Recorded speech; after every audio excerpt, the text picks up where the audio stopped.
Either they don't know, don't show, or don't care about what's going on in the hood.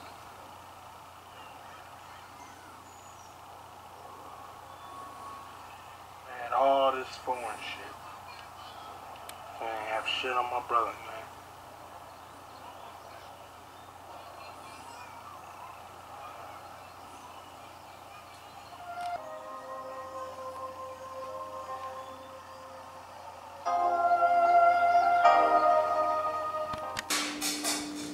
Every black community, all you hear is gunshots. You know, people getting killed. Gangs killing gangs, brothers killing brothers, accidental stuff. You know, a little boy shoot a sister because he don't like the way she looked at him. Any of y'all know why guns are in our community? Anybody got a clue? Why, what now? Anybody understand or know why guns are in our communities at an alarming rate?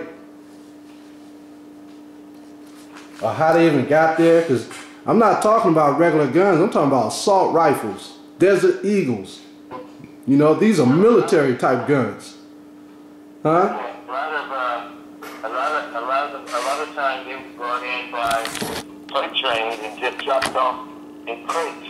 Right. That's right.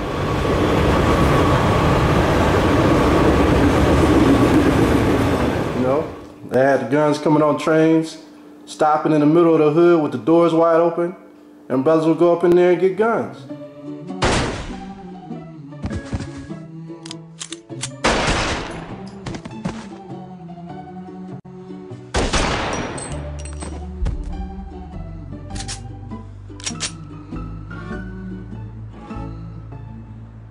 Hold up, man. Before you shoot me, man, can you remind me why we killing each other? I know we both barely got education and can't even spell our own names. But damn, man, we gotta be killing each other for something important, right? I mean, for all the brothers that done died out here and for all the homies that's laid up paralyzed. I need to know, man. So tell me, brother, what we killing each other for? Colors. Colors. Colors. Colors. Colors. Colors. We killing each other over periwinkle, motherfucker? He like a pussy. Yo, homeboy, you wanna call a truce? Why not? Hey, dog, man, I raped your sister, then I slit her throat. I'm sorry. But the main reason why they doing it is because of our organs. The problem really is finding enough organs for all the people that are desperately in need of transplants, and we are very short of organ donors. There are just not enough organs to go around. That is the rate limiting step. Increased dramatically, and thus we need more and more organs, and we are thus going more towards living donation as we are able to make these operations quite safe. The kidney and the liver, they're what we call primitive organs, and the more primitive an organ, the more regenerative ability it has. If you take one kidney out of a younger individual, say under 45, the other kidney will grow rather dramatically, and so by the end of 6 months you'll have not just 50% of kidney flesh in your body, you'll have 70 or 80% of kidney flesh in your body. And that's perhaps the reason why donors do so well, and there's no difference in the life expectancy of an individual with one kidney or with two kidneys.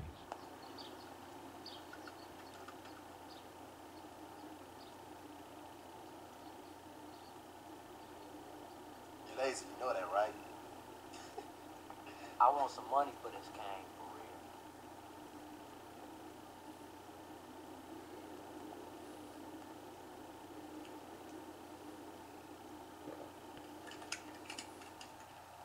Yo, what's up now, partner?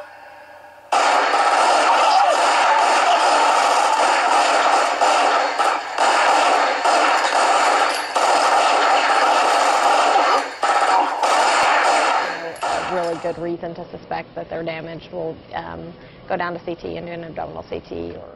A cardiologist evaluates the heart with an echocardiogram. Overall, his heart function looks pretty good. He's got probably what looks like a relatively normal heart. Then the search begins for recipients for Johnny Smith's organs. How are you tonight?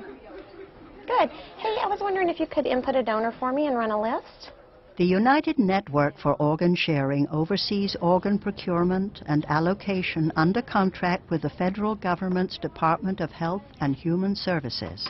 They work with local organ procurement organizations, or OPOs. I need heart, liver, and a small KP list. Give me about 5 minutes to go in there and do it. Okay. UNOS is the hub where critical connections are made, routing a very limited supply of organs to patients with the most urgent need. Can you tell me how long it would take to drive a kidney from Chicago to Milwaukee versus flying it?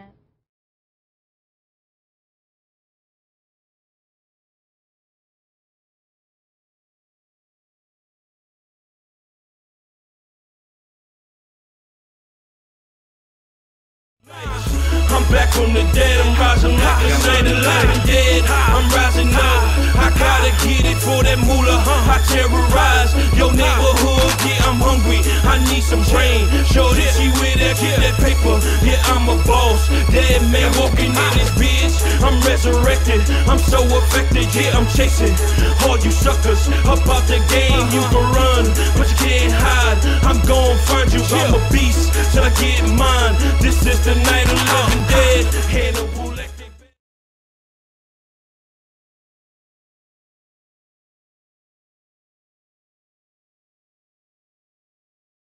Many people think that the way the waiting list works is that once a person is on the list, that they just simply stay on the list until time has passed and they move up to the top of the list and receive an organ. But it does not work that way. It's a very dynamic and fluid situation in which each person is evaluated based on medical criteria, matched with information that's placed in the computer about each organ donor. Each of the OPOs will allocate the organs within their geographic area. So the distribution is first to the local area, and then secondly to a larger region, and then lastly to the rest of the country. It's coming out of Alabama. The allocation system is something that is a very sensitive issue. We want to try to save as many lives as possible, but we also have to do it in a way that's fair.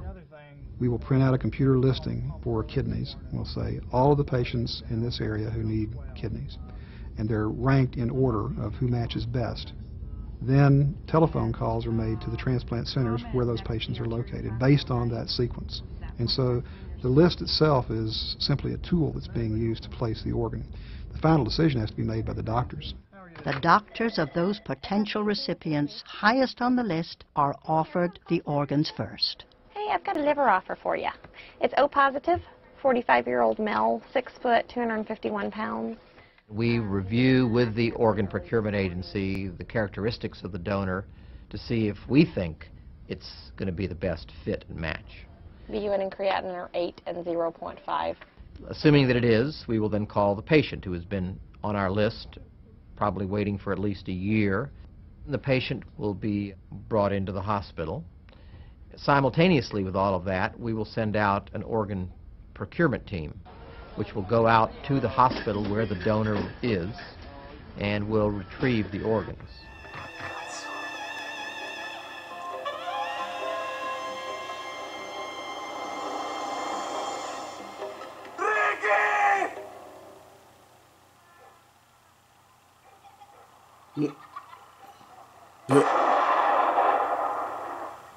They after our organs. Our organs. Okay? They use our organs on everything. Medical Apartheid. Medical Apartheid. It's by Harriet A. Washington. Harriet A. Washington. Alright? And what she did was she did research on the African American. And this is what she wrote about the organs. She says, it is blacks whose organs and tissues are more likely to be appropriated via presumed consent by coroners after autopsy. Because coroners autopsy the bodies of the person who died in catastrophe accidents or homicides, and during the same period that the presumed consent statutes were enacted, the homicide rates of blacks and Latinos skyrocketed. Since 1980, black Americans have remained 6 to 8 times more likely than whites to be murdered. It's all because they want our organs, man. They want to transplant our stuff. Look at this. It says 80% were blacks and Latinos, where corneas fetched a profit of 1,000%. Y'all know what corneas are, right? That's in your eye. That's like the part of your eye that's brown. You know, that's yeah. Now they was taking our corneas. We was getting killed. They was taking our corneas out, our organs out. They was doing autopsies, and we wasn't even volunteering our organs to be taken after death. You know. Wow. It says theoretically, at least, persons may opt out by preventing the harvesting of their own or their loved one's organs. So here you are. You think your loved one is getting an autopsy? Nah, they taking the organs out, man. You know. They ripping up the chest, taking out all the hearts and everything. They packaging that stuff up and sending it off. You know? Look, in our bodies, we got not only melanin in our skin, but it's also in our organs. That's why we stronger than a lot of the other nations here. That's why they act the way they act towards us. Let's go to Psalms 83. Let me show you this. See, this stuff like this, it gets you mad because, I mean, this is just the tip of the iceberg. This ain't even a whole glacier. You know? We don't even know half the stuff they doing to us, man. And we have to know, this is what we have to teach our children. Because if we don't teach them, they're going to be walking time bombs. You know? We got to teach them this. This is Psalms 83 verse 1. And we brought this out this past weekend. It says, keep not thy silence, O power. Hold not thy peace, and be not still, O power. For lo, thine enemies make a tumult, and they that hate thee have lift up thy head. They have taken crafty counsel. Crafty counsel is hiding behind closed doors. You know, making counsels. You know, this is what they did to Hamashiach Yahushai. They had crafty counsel at nighttime when the courthouse was closed to crucify him. Half the Pharisees wasn't even there. You know, they just wanted to kill him. It says, for they have consulted together with one consent. They are confederate against thee. Then it starts out with the enemies. The tabernacle of Edom, they the main one. So-called white men, the worst of the enemies. Okay? And the Ishmaelites, that's the Arabs. It says of Moab, the Chinese, the Hagarenes, the East Indians. You look at the East Indians, what they doing? They the major scientists. They recruit the East Indians to come over here. You see, if you go to some of the colleges, those be the ones that be teaching in the college. You can't even understand what they be saying. Be talking, you be just looking at them. Mess around, catch an F in the class. You know? So any of y'all got children going to these colleges and they taking chemistry and they got an East Indian dude in there. He can't talk English. Tell him to get the hell out that class and find somebody who can speak English. I'm telling you now before you flunk them. All right? But yeah, man, you know, so much that our enemies are doing, but this is all part of prophecy. This is just prophecy. The Most High knows the stuff going on. He's just keeping tabs on it. Let's go to Ezekiel 7:24. And so when you look at the scriptures, all of this is supposed to be filtered through the Bible. And that's what our people don't understand. Everything that we see around us must be and should be filtered through the Bible. All right? Ezekiel 7:24. It says, wherefore I will bring the worst of the heathen, and they shall possess their houses. I will also make the pomp of the strong to cease, and the holy place shall be defiled. Our holy place is defiled right now. That whole place in Jerusalem is defiled. Our people are not even there anymore. We don't even know that's our land. That's how bad it is. Most High moved us to the four corners of the earth. When you look at Deuteronomy 29:28, he said he's going to cast us to the four corners of the earth. You know? And that's where we are. We don't even realize both sides done beat us up. Both sides have zapped our minds like the Manchurian candidate. We don't even know who we are. You know? Let's go back to the scriptures. Let's go to in the Apocrypha. Let's go to Sirach 18:30. Please ask us 18:30.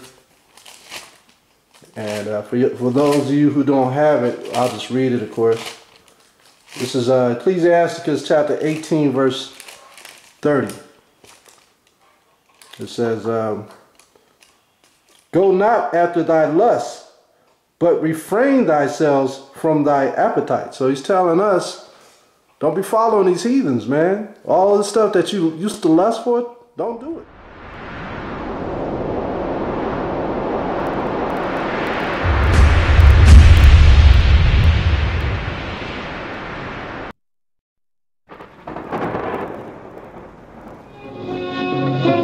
This is the word of the Lord of hosts. I took you from the pastures and from following the sheep to be prince over my people Israel. I have been with you wherever you have gone and have destroyed all the enemies in your path. I will make you a great name among the great ones of the earth. I will assign a place for my people in Israel. There I will plant them, and they shall dwell in their own land.